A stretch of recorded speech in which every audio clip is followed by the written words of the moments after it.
read it to you, and then I'll get your answer. Yeah, that's great. Let's read it so that everybody who's watching or listening can get the question. That's perfect. Okay, so I won't necessarily go word for word, but he said, I'm looking at cars and a little over one person in each of them in rush hour. And making the seats available and getting the culture rolling, you have to super commute. He talks about his company that says if apparently it's a subscription service with you buy a commuter pass, you can carpool for free in 13 different municipalities in Norway and counting. So his question is, how will the industry of tourism be changed because of stellar energy and AI? My dream would be to maximize traveling once we hit the abundance age. And he said a question regarding energy. What will the indicators be when superpower is approaching or established? So those are two separate questions. So I guess I can paraphrase both of them, and then you can take them one at a time, Adam. The first one was, how will the industry of tourism be changed because of stellar? Um, Energy and AI. So will there be more traveling, less traveling in a world of energy abundance with AI? And how will it be affected? And then regarding energy, what indicators will there be of superpowers approaching? So what signs should we be looking for that this stellar energy system is getting closer, or will there be signs? Yeah, well, let's take that first.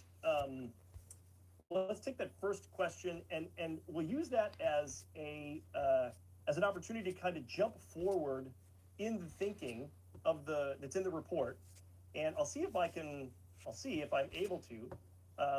I'll see if I can pull up a slide that shows some of our thinking. And okay, so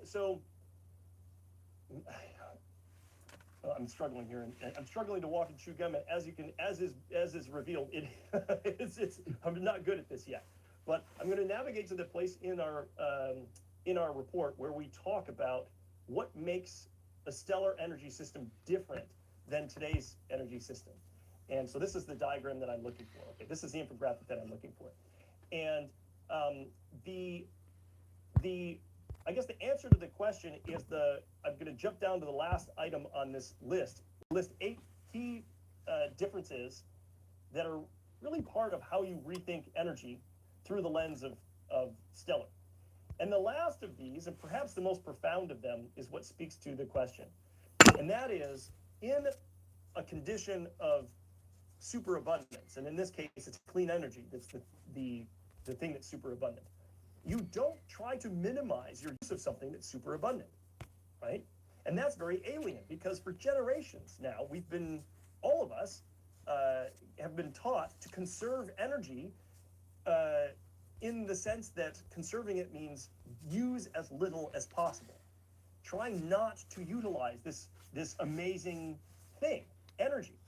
And of course, this is at odds with so many other human interests, because energy is so strongly correlated with human development across every dimension and measurable metric you could imagine.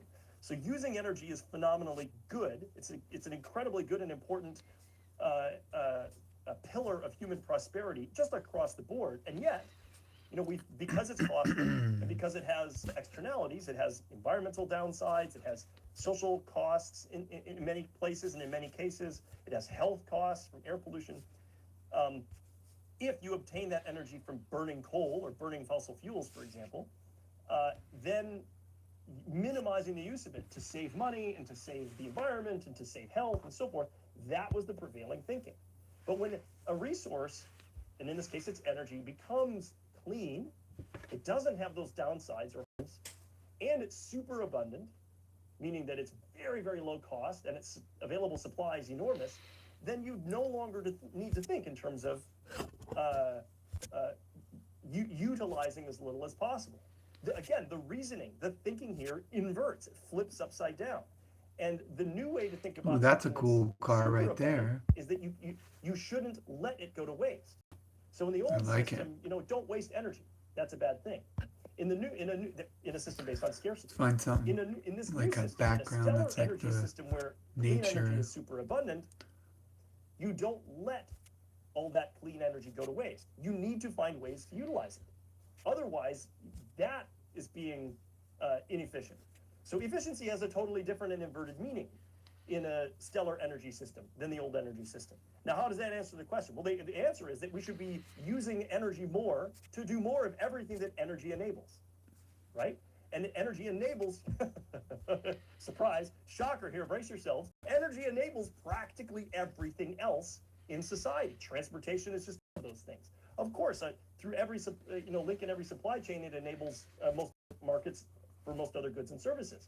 Tourism, recreation, travel, of course. So, in how does stellar energy change things? Stellar energy means we're talking about a future of abundance. We're talking about a future where utilization is a good thing, not something to be shunned, right? And so, yeah, this is this demands an entirely new mindset, a completely new way of thinking, and it is going to feel alien at first. It is going to, run contrary to our Hello.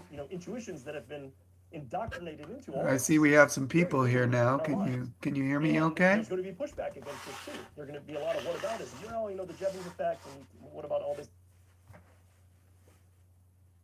Hello? All right. Welcome to chat. I'm not sure how this works. This is my first live stream. So just let me know that you can see me okay so we can move forward.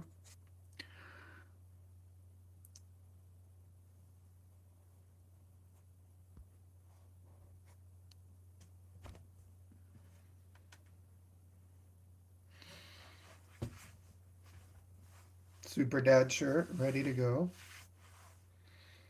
We're ready. We're in Super Dad mode here.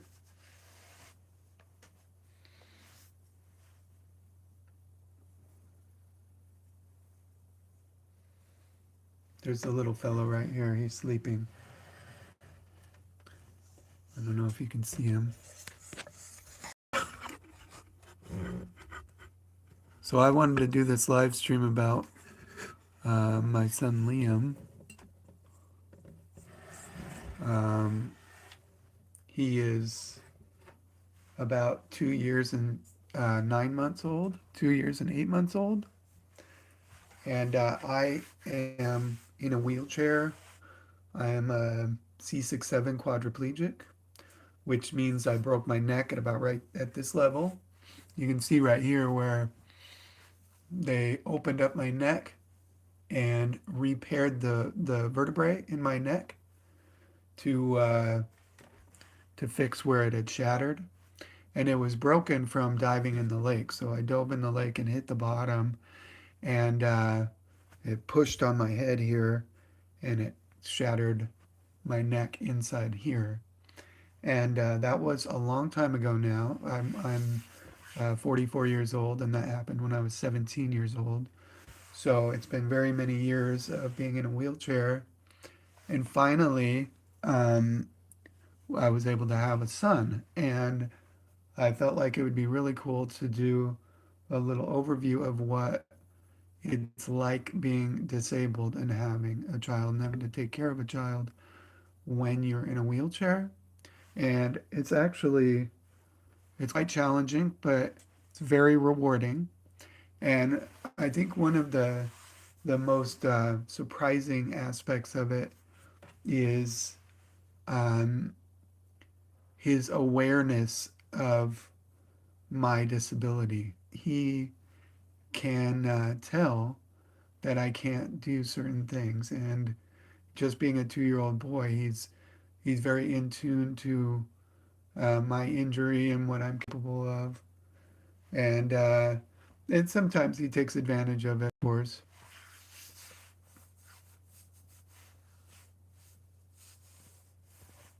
Okay, that didn't work.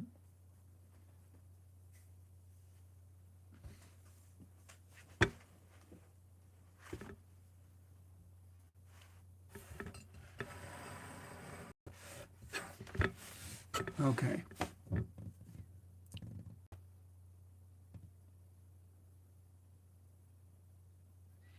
Hello, I'm Ryan. I'm a C6-7 quadriplegic, which means I'm in a wheelchair. C67 is about right here. So about right here, you can, this is where the injury is for the broken neck. Um, so my hands, I can't use them because the nerve signal from the arm, it travels down the backside of the arm. So the function of the arm,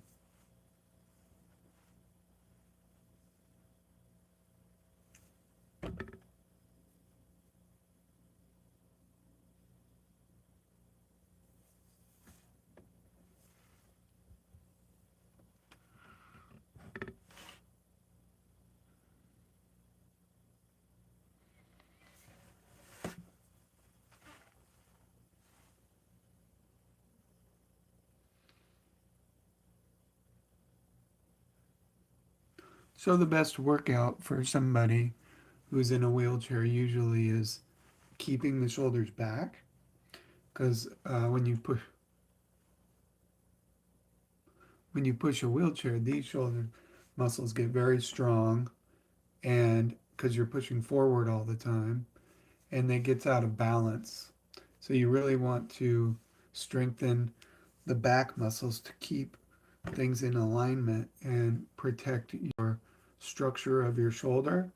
Because if you don't, the shoulder will rotate out of alignment and it will grind the shoulder muscle down, and it will cause problems later in life if you're not careful. So that's one of the most important things as a person in a wheelchair. And another important thing is to stretch and make sure the muscles are loose. Because if you don't do that as well, you'll wind up favoring other muscle groups and it'll misalign your joints and cause damage.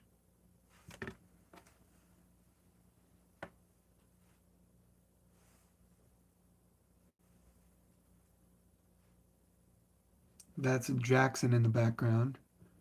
He's quite neurotic, and he is a Chihuahua and a rat terrier mixed together. He's a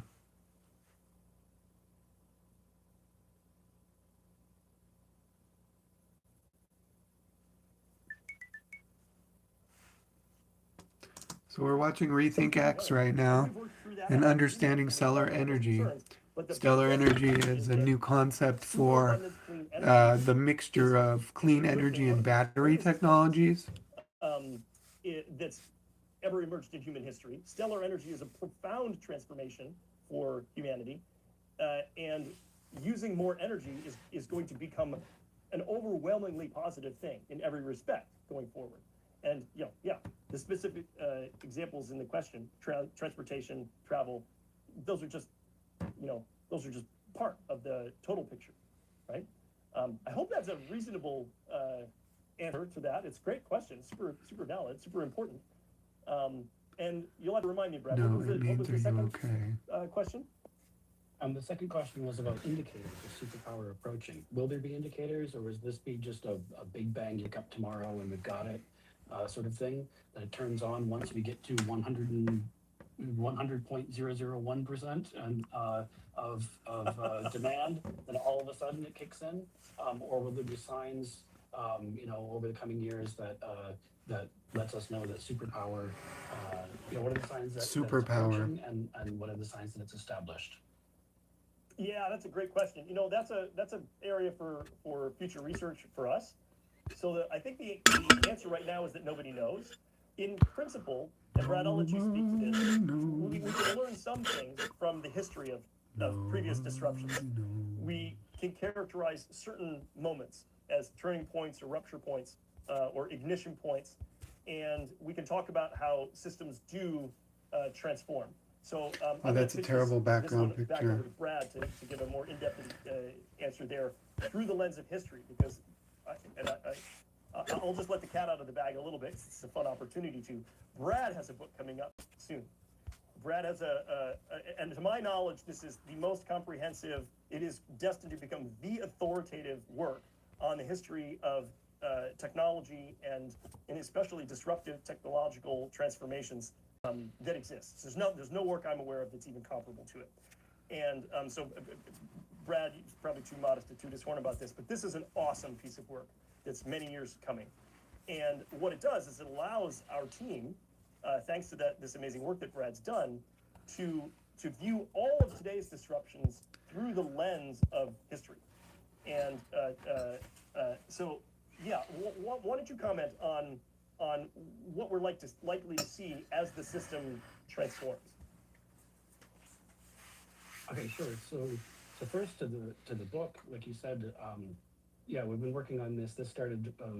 Tony Seba started this sort of research project. You know, he said publicly before, I've looked at every technology back to the invention of agriculture, and then studied disruptions and see the same patterns over and over again. And you know, Tony doesn't say anything lightly. When he said he's looked at every technology back to agriculture, he means he's looked at every major technology back to agriculture.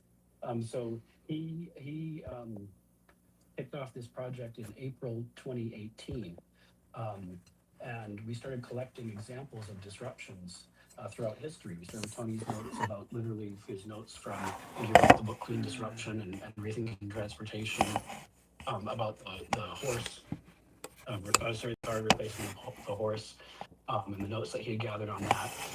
But you know, every So right here is of electricity and level of agriculture and injury for a wheelchair. energy and transportation and information and communications. So the transistor, the light bulb, I mean, steel, the railroads, the automobile, and rocket ships and everything.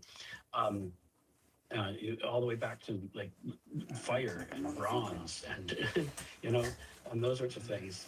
And my job was basically just to collect as many examples as I could find, started putting them into chronological order. And of course, you know, one leads to another. It's pretty obvious. The steel leads to the railroads, and then, you know, the bicycle led to the car, because a lot of if you look at Carl Benz's first automobile that he built, it was made out of bicycle parts. And he put a motor onto a chair with wheels made of bicycle parts. It was bicycle wheels and gears, and you can see it. They have a picture on Wikipedia. So everything leads to another. And Tony talks about that as well, that, you know, every new technology is enabled by a convergence of technologies. The iPhone isn't one invention. It's the glass, it's the processor and touch sensors, the accelerometer, the battery, the Wi-Fi. You know, you have to put all that together in order to make an iPhone. So you start getting these sort of streams that connect, that look like, you know, some like the London Underground map, basically, where, you know, two things come together at another station and unlock this new technology. So I just started writing about that, collecting those examples, and it forms, you know, it's a book that you can read any 5 pages and learn about that technology, or you can read all of it and, you know, see the whole sweep of human history. And it's called The Pattern of Progress: How Cheaper, Easier, Faster, Better Technologies and Ideas Rapidly Change the World.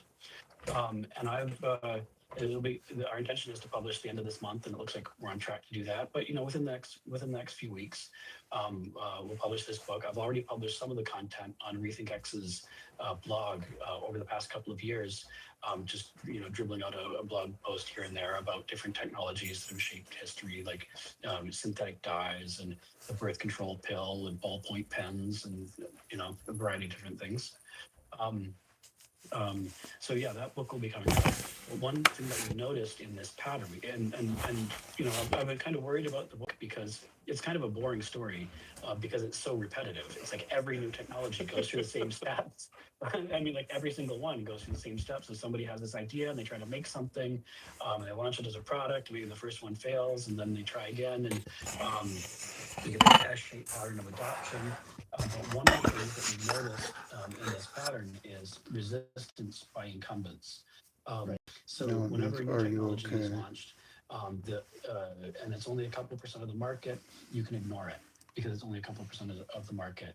But if it's growing a lot faster and starting to take business away from incumbents, starts biting into their profit, that's when you start to get pushback. That's when we start to see things like you know, the attempt at a ban on something. So when margarine came out, It was originally called Butterin. And dairy producers, butter manufacturers said you can't call it that. It confuses consumers. So the British government banned the use of the word butterin, and that's how they changed why they changed the name to margarine.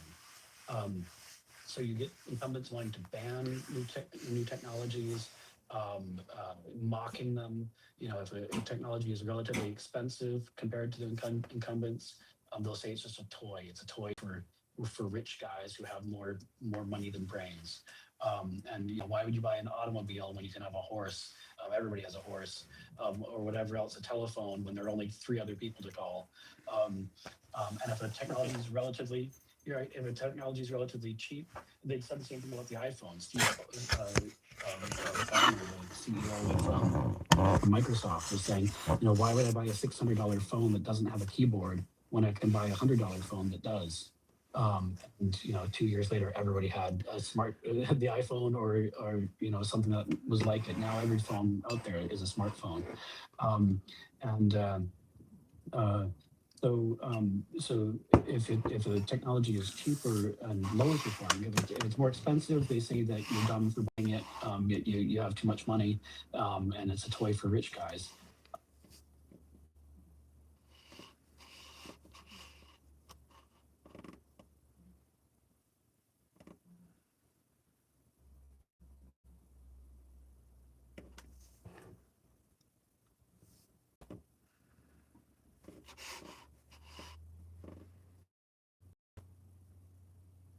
Today we're harvesting the super rare Oaxacan green corn. Wait until you guys see what these look like. So you can see all of the cobs are starting to drop. I like how they just kind of hang, just waiting to be picked. And with this variety, the kernels are actually green. So if they're fully dried, they should be green. And we're gonna harvest them right now and see. I'm gonna go ahead and harvest a couple of these. And this variety produces so many. Look at these. Each corn stalk, on average, produces 2 to 3 ears of corn. So, in my opinion, that's pretty productive. So, like I said, the kernels on these are green, which makes this a super unique variety, and they are a beautiful green. Wait until you see the inside. And something that makes these even more special is that when harvested young, they can be eaten like sweet corn, and the kernels are white, but then if you let them mature on the vine,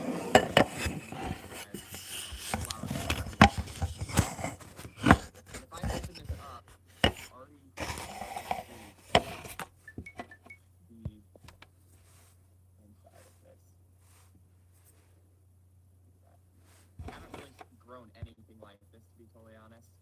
I just love it. Super ornamental.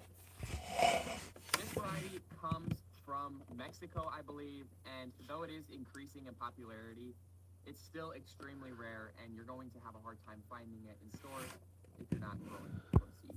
It's also surprisingly a very fast maturing variety. I didn't start these until middle of June, these plants, and we're already getting completely dried corn here, not even in the middle of October. And that's too completely dried. We were getting sweet corn